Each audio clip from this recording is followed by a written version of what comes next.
الحمد لله رب العالمين والصلاة والسلام على أشرف الأنبياء والمرسلين وعلى آله وأصحابه أجمعين.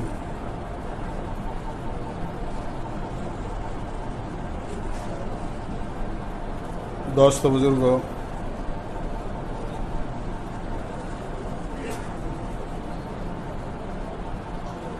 نماز سے متعلق میں نے اب تک جو کچھ عرض کیا ہے اس میں چند باتیں ایسی ہیں جو بہت زیادہ قابل توجہ ہیں.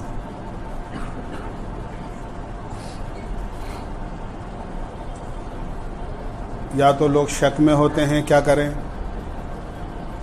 یا پھر لوگ غلط فہمی میں مبتلا ہیں، اس لیے ان کو یاد رکھنا چاہیے. پہلی چیز تو یہ ہے، کل میں نے جنازے کی نماز کے سلسلے میں کچھ ضروری باتیں عرض کی تھی. اس میں ایک بات تو یہ ہے کہ اگر کوئی آدمی جنازے میں ایسے وقت میں آیا ہے کہ جماعت شروع ہو چکی ہے اور ایک دو تکبیریں ہو گئی ہیں اور بعد میں آ کر وہ آدمی شامل ہونا چاہ رہا ہے، تو ایسے آدمی کو چاہیے کہ اگر امام صاحب درمیان میں ہوں، چاہے وہ ثنا پڑھ رہے ہوں یا درود شریف یا دعا، تو تکبیر کا تھوڑا سا انتظار کر لے اگلی تکبیر کا، اور جیسے ہی امام صاحب اگلی تکبیر کہیں وہ بھی تکبیر کہہ کے نماز میں شامل ہو جائے. گویا امام صاحب کی تو دوسری، تیسری، چوتھی جو بھی تکبیر ہوگی، لیکن اس شامل ہونے والے کی یہ پہلی تکبیر یعنی تکبیر تحریمہ کی جگہ ہو جائے گی. جب امام صاحب چوتھی تکبیر کہہ کر سلام پھیریں تو جلدی جلدی اس کو اپنی چھوٹی ہوئی تکبیر، اگر ایک چھوٹی ہے تو ایک، دو چھوٹی ہیں تو دو، اور تین چھوٹی ہو تو تین تکبیر کہہ لینا چاہیے، اور کہہ کر پھر سلام پھیر لینا چاہیے. تو یہ آدمی نماز جنازہ میں شامل سمجھا جائے گا اور اس کی نماز ہو جائے گی. یہ بعد میں آنے والے آدمی کے لیے ہیں جو ایک دو، جیسے ایک مسبوق ہوتا ہے، ایک آدمی ہے اس کی رکعت نکل گئی ہے ایک دو، وہ بعد میں اپنی پوری کرتا ہے. ایسے ہی یہ آدمی اپنی یہ دو تکبیریں، ایک تکبیر، تین تکبیریں امام صاحب کے سلام پھیرنے کے بعد چوتھی تکبیر کے بعد کہہ لے، جلدی جلدی جتنی بھی تکبیریں چھوٹی ہیں، پھر سلام پھیر کر نماز سے فارغ ہو جائے. دوسری بات یہ ہے کہ نماز جنازہ بعض مرتبہ، عام طور سے تو مسکین شاہ صاحب کی درگاہ کے اندر ہوتی ہے، لیکن بعض مرتبہ محلوں کے اندر، سڑک پر، میدان میں نماز ہوتی ہے. تو اب لوگوں کو اشکال رہتا ہے کہ جوتے پہن کر پڑھیں یا جوتے اتار کر پڑھیں. دیکھیے، اگر زمین خشک ہے اور بظاہر وہاں پر ناپاکی کے کوئی اثرات آپ کو نظر نہیں آ رہے، مٹی ہے، سڑک ہے، صاف ہے، تو آپ اپنے جوتے ایک طرف کر دیں اور زمین پر کھڑے ہو کے نماز پڑھیں. یہ زیادہ بہتر ہے، سب سے اچھی شکل یہ ہے. زمین خشک ہے، موسم بالکل ٹھیک ہے، بارش بھی نہیں ہے، گیلی بھی نہیں ہے، کوئی بظاہر کوئی ناپاکی کے اثرات بھی نہیں ہیں، تو اچھی بات یہ ہے. اس لیے کہ جوتے پہن کر نماز پڑھنے کے لیے جوتوں کا پاک ہونا بھی ضروری ہے اور زمین کا پاک ہونا بھی ضروری ہے. اس لیے بہتر یہ ہے کہ آدمی کے جوتوں میں تو شک ہوتا ہے کہ پتہ نہیں پاک ہیں یا نہیں ہے، اور عموماً لوگ جانتے ہی ہیں کہ کیا حالت ہوتی ہے جوتوں کی، اس لیے اتار دینا چاہیے اور زمین پر کھڑے ہو کے نماز پڑھنا چاہیے. یہی زیادہ بہتر شکل ہے. لیکن اگر آپ کو شک ہے کہ زمین ناپاک ہے یا بارش کا موسم ہے، گیلی ہو رہی ہے، پتہ نہیں ناپاکی ہے یا نہیں، تو ایسے موقع پر آدمی کو اپنے جوتے اتار کر، چپل اتار کر اس پہ کھڑا ہو جانا چاہیے اور کھڑے ہو کر نماز پڑھ لینی چاہیے. جوتے اتار کر اس پر کھڑے ہو کر نماز پڑھیں گے تو نماز ہو جائے گی. اس کا دھیان رکھنا چاہیے. تیسری چیز جنازے سے متعلق یہ بات بھی ہے کہ انتقال کے بعد بعض لوگ اس شک میں رہتے ہیں کہ اگر شوہر کا انتقال ہوا ہے تو بیوی اس کو دیکھ سکتی ہے یا نہیں، اس کا چہرہ، اور بیوی کا انتقال ہوا ہے تو شوہر اسے دیکھ سکتا ہے یا نہیں۔ تو یہ یاد رکھنا چاہیے کہ دونوں میں سے کسی کا بھی انتقال ہو، اگر بیوی کا انتقال ہوا ہے تو شوہر دیکھ سکتا ہے، کوئی حرج والی بات نہیں ہے، کوئی مکروہ عمل نہیں ہے۔ ہاں البتہ اتنی بات ہے کہ ہاتھ نہیں لگا سکتا، کبھی کوئی ایسے حالات ہوں کہ کوئی نہ ہو تو غسل نہیں دے سکتا۔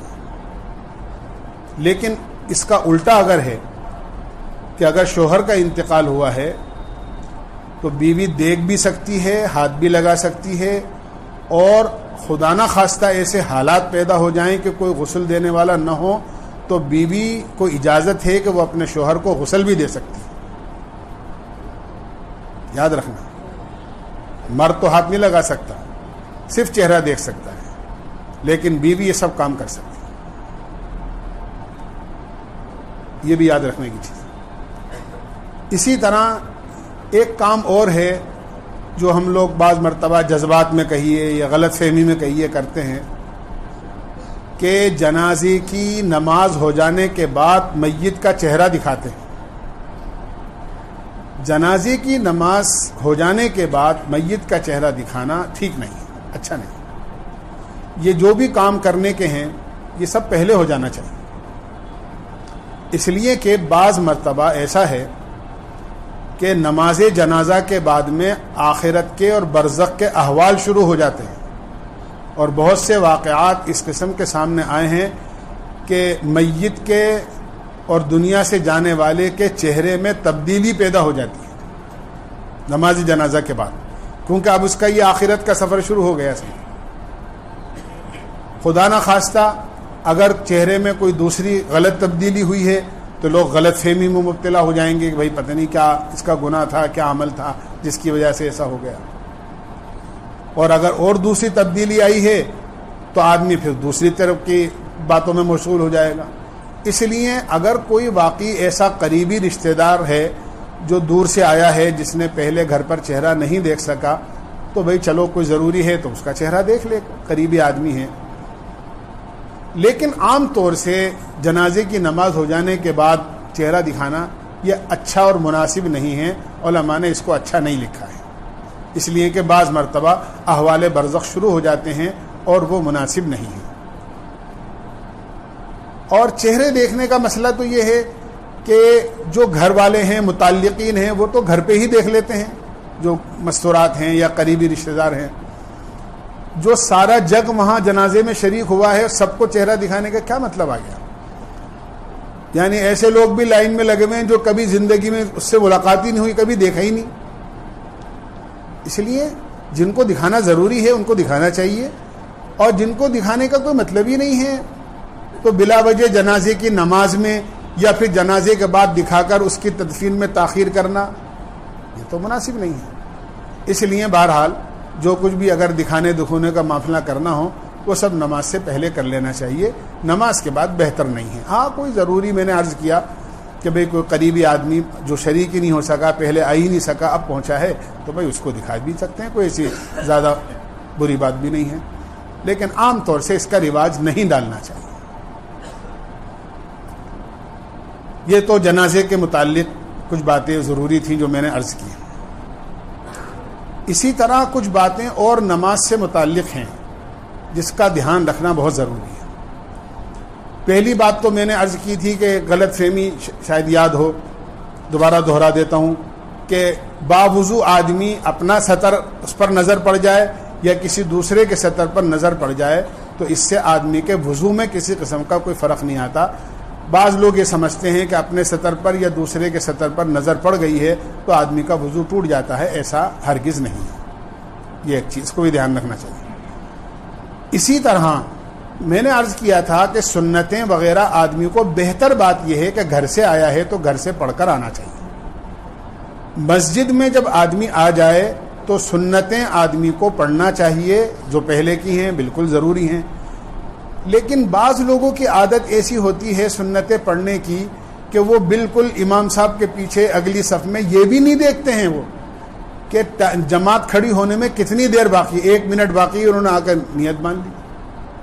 اب یا تو ان کے سلام پھیرنے کا انتظار کرو، یا پھر اگر وقت پر جماعت کھڑی کرتے ہیں تو وہ الگ سے ہی نماز پڑھتے ہوئے، ادھر جماعت ہو رہی ہے، ادھر وہ اپنی نماز پوری کر رہے ہیں.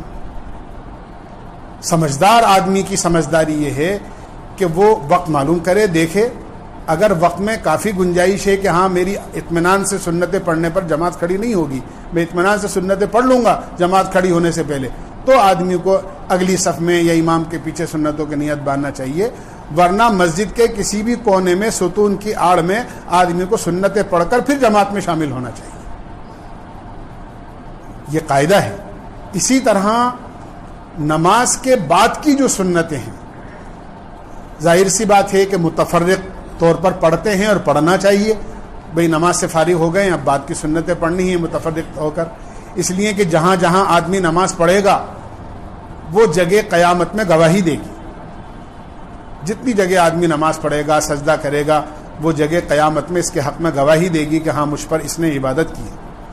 تو جتنی زیادہ جگہوں پر نماز پڑھی جائے گی انشاءاللہ وہ تمام جگہ قیامت میں اس کے حق میں گواہی دیں گی. لیکن ساتھ ساتھ اس کا بھی خیال رکھنا چاہیے کہ ہمارے سنتوں کی نیت ایسی جگہ باندھنا جہاں کسی جلدی جانے والے کو تکلیف تو نہیں ہو جائے گی، اس کا خیال رکھنا بھی ضروری ہے. اور اس سے آگے کی بات آپ کو یہ عرض کروں، کبھی بھی تجربہ کر کے دیکھ لینا. عام طور سے لوگ پتہ نہیں کیا سمجھتے ہیں، ادھر امام صاحب نے سلام پھیرا اور دعا کے منہ پر ہاتھ پھیرے، میں تو اٹھ بھی نہیں پاتا ہوں، جب پیچھے نظر گھما کر دیکھتا ہوں تو ساری صف والوں کی نیت بن چکی ہوتی ہے.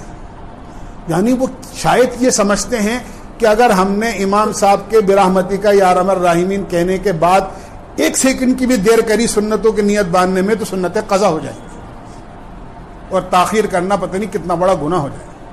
میں آپ کو سچ بتا رہا ہوں، پہلے دوہرا چکا ہوں، پھر دوہرا رہا ہوں عبرت کے لیے کہ اسی صف کے اندر، یہاں آج سے میں 10-15 سال پرانی بات بتا رہا ہوں، اس صف میں جمعے میں ایک بزرگ آتے تھے پٹھانوں کے چوک سے، حاجی شبیر صاحب یا حاجی بشیر ان کا نام تھا. اہتمام کے ساتھ جمعے کی نماز یہاں پڑھتے تھے. ایک دفعہ ان کو پیشاب تقاضے، کیونکہ یعنی نماز ختم ہو گئی، نماز ختم ہونے کے بعد انہوں نے اٹھنا چاہا، لیکن جیسے بوڑھے آدمی تھے، اٹھنے جتنی دیر میں وہ اٹھے سب کی نیت بن چکی تھی، بیچارے بیٹھ گئے. اور ہمارے اقبال بھائی جانتے ہیں کہ ان کا بیچاروں کا پیشاب نکل گیا یہاں. آپ نہیں جانتے ہو کہ آپ کی جلد بازی کی وجہ سے کس کو تکلیف ہو سکتی ہے، آپ کو نہیں معلوم. کیونکہ ہو سکتا ہے کوئی مسافر ایسا ہو جو بہت پہلے یہاں آ گیا ہو اور اس نے سوچا اذان ہو گئی ہے، جماعت کھڑی ہونے والی ہے، کیوں نہ میں جماعت سے نماز پڑھ لوں، اور اس کو جلدی جانا ہو اور آپ کے ایک دم نیت باندھنے کی وجہ سے بیچارہ وہ اٹکا رہ جائے، انتظار کرے، اس کی بس نکل جائے، اس کی ٹرین نکل جائے، اس کے جہاز کا وقت ہے، کوئی بھی مسئلہ ہو سکتا ہے. اسی طرح ہی میں نے عرض کیا ایک معذور آدمی. پچھلی صف والوں کو ذرا آگے نظر ڈال لینا چاہیے کہ کوئی آدمی اٹھ کر تو نہیں آ رہا ہے، پہلے اس کو باہر نکلنے کی گنجائش کر دیں، اور جب دیکھیں کہ نہیں اطمینان کے ساتھ بھئی اب آگے والوں نے نیت باندھ لی ہے تو پچھلے والے بھی باندھ لو. ورنہ پیچھے والے نیت باندھ لیتے ہیں، اگلا آدمی پیچھے جانا چاہے جا ہی نہیں سکتا. یہ ایک بہت میں کہتا ہوں، جیسے آپ کی زبان میں کہتے ہیں کامن سینس کی بات، یعنی سمجھداری کو آدمی استعمال نہیں کرتا ہے. اللہ نے عقل دی ہے کہ مجھے یہ عمل کیسے کرنا چاہیے. ایسے ہی بعض لوگ پیچھے جا کر نماز پڑھتے ہیں سنتیں، لیکن ہر مسجد میں آپ دیکھنا وہ ان کا جہاں دل چاہے گا نیت باندھ لیں گے. کوئی دروازے کے پاس جا کر نیت باندھے گا، کوئی کہاں جا کر نیت باندھے گا. اس کو یہ پتہ نہیں ہوتا ہے کہ آگے والا اگر گزرے گا تو میرے آگے سے گزرنا پڑے گا یا کھڑا رہنا پڑے گا.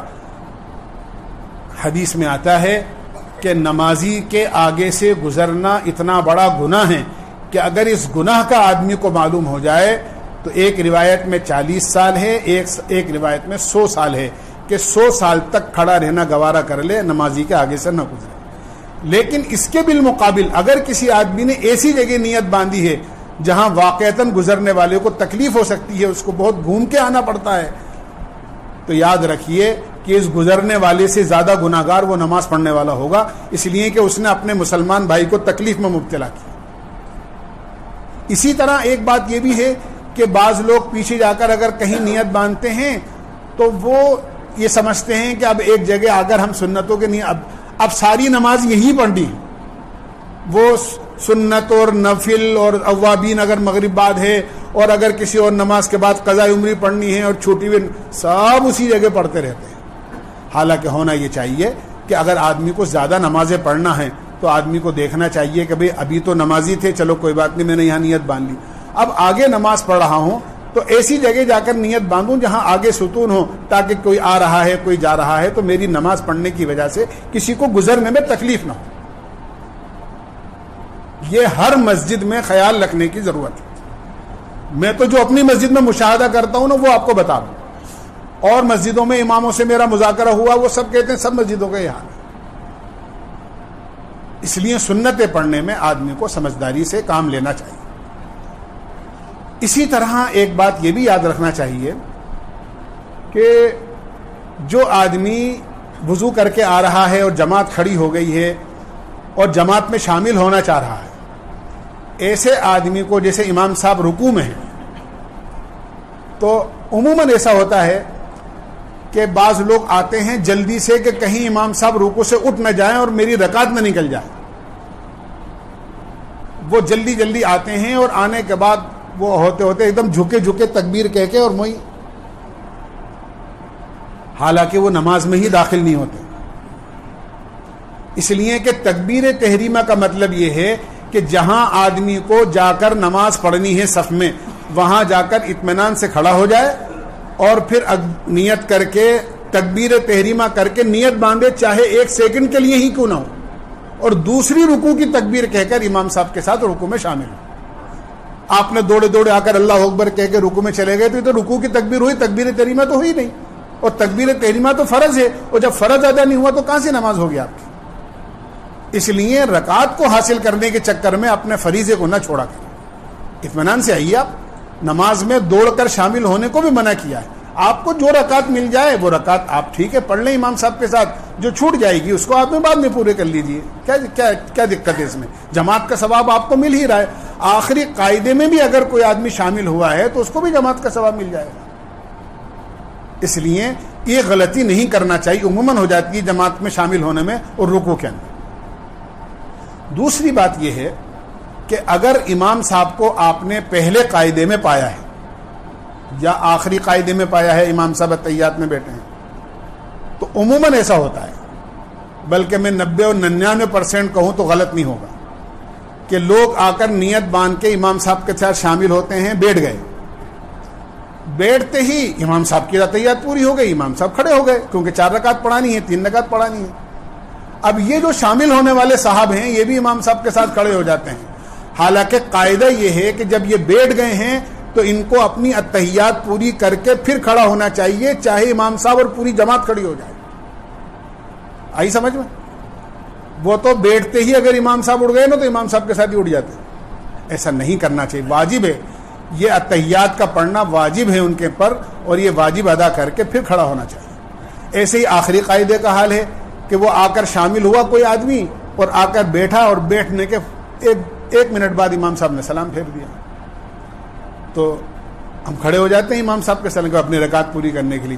حالانکہ قاعدہ یہ ہے کہ اگر آپ اتنی دیر پہلے شامل ہوئے ہیں کہ آپ اتحیات پوری نہیں کر سکے تو آپ کو اپنی اتحیات پڑھ کر اور پھر کھڑا ہونا چاہیے، کہ امام صاحب دونوں سلام پھیر دیں اور اس میں کتنا ہی وقت لگ جائے، اتحیات پڑھ کے پھر کھڑے ہوں اور بعد میں پھر اپنی چھوٹی ہوئی رکعت پوری کریں۔ اس میں عموماً غلطی ہوتی ہے، اس کو غلطی کو سدھارنے کی بہت سخت ضرورت ہے۔ آئی سمجھ میں؟ اسی طرح اس کو بھی یاد رکھنا چاہیے کہ نماز میں جو قرآن آہستہ ہم پڑھتے ہیں، جیسے سنتوں میں، نفلوں میں، اپنی تنہا جو الگ نماز پڑھتے ہیں، وہ جو نماز پڑھتے ہیں اس نماز کے اندر زبان سے الفاظ کا ادا ہونا اس طرح کہ کم سے کم آدمی کو اپنے کان میں پتہ لگ جائے کہ ہاں میں کچھ پڑھ رہا ہوں تو پڑھنا شمار ہوگا۔ بعض لوگ خیالوں میں پڑھتے ہیں، بعض لوگ ہونٹ ان کے بند ہیں اور خیالوں میں پڑھتے ہیں، وہ سمجھ رہے ہیں کہ زبان ہل نہیں رہی ہے اور خیالوں میں سورت اور خیالوں میں سورہ فاتحہ، زبان حرکت ہی نہیں کر رہی ہے.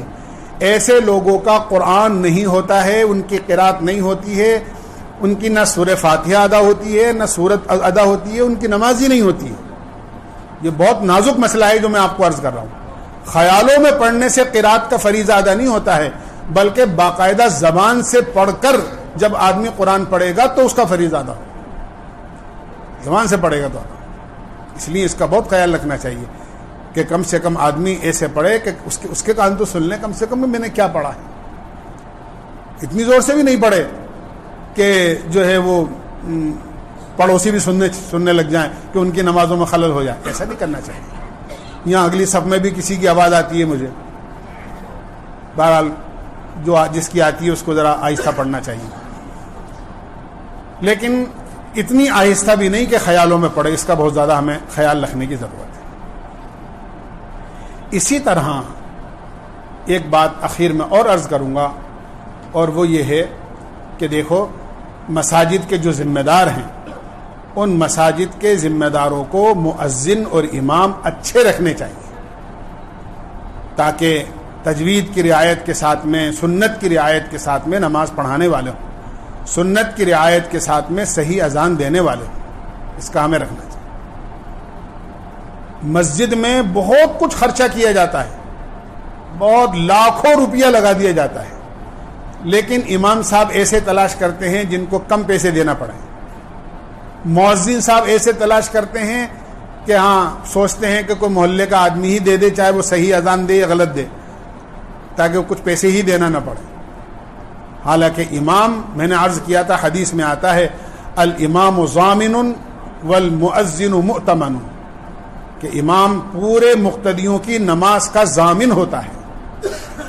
یعنی گویا اللہ اور مقتدیوں کی نماز کے درمیان امام واسطہ ہوتا ہے.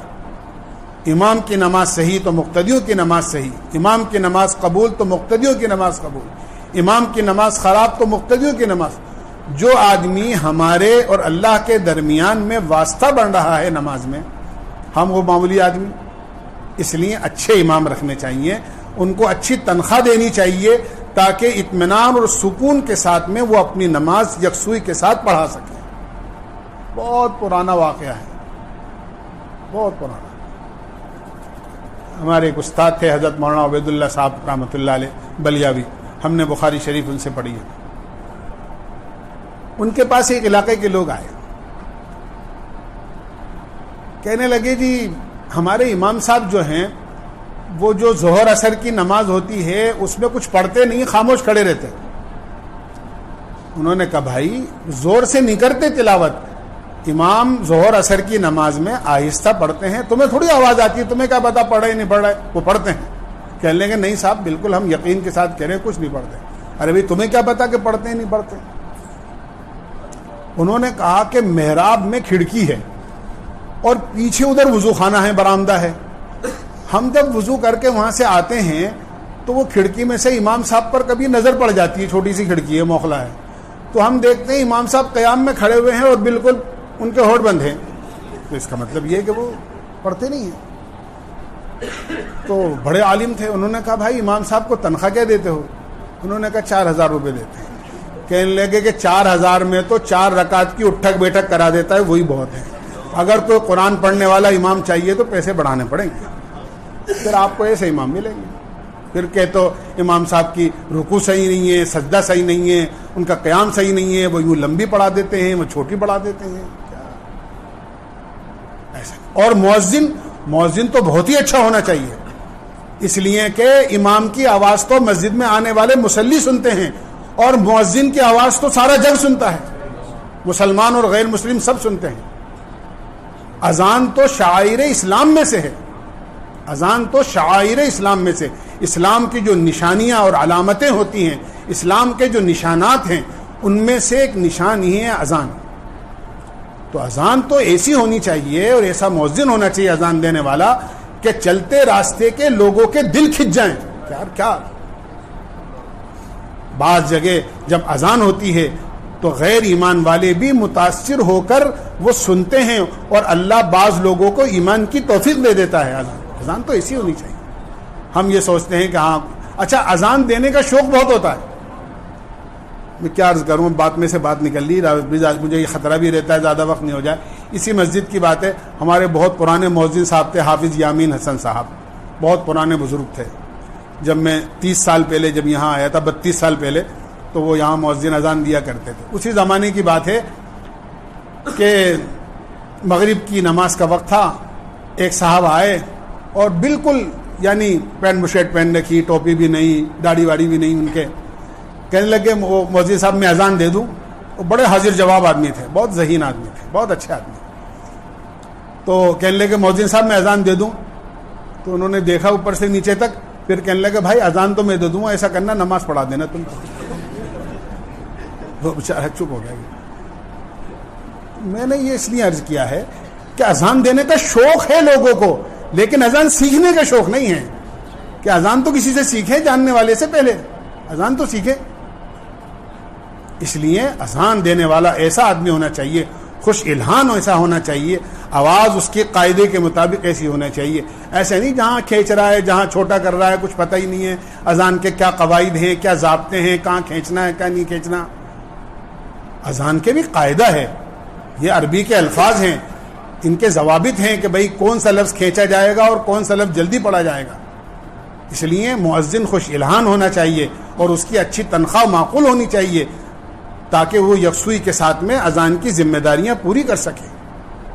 یہ سب ضروری باتیں تھیں جو میں نے نماز سے متعلق باتیں عرض کی ہیں. یہ سب اللہ ہمیں عمل کی توفیق نصیب فرمائے.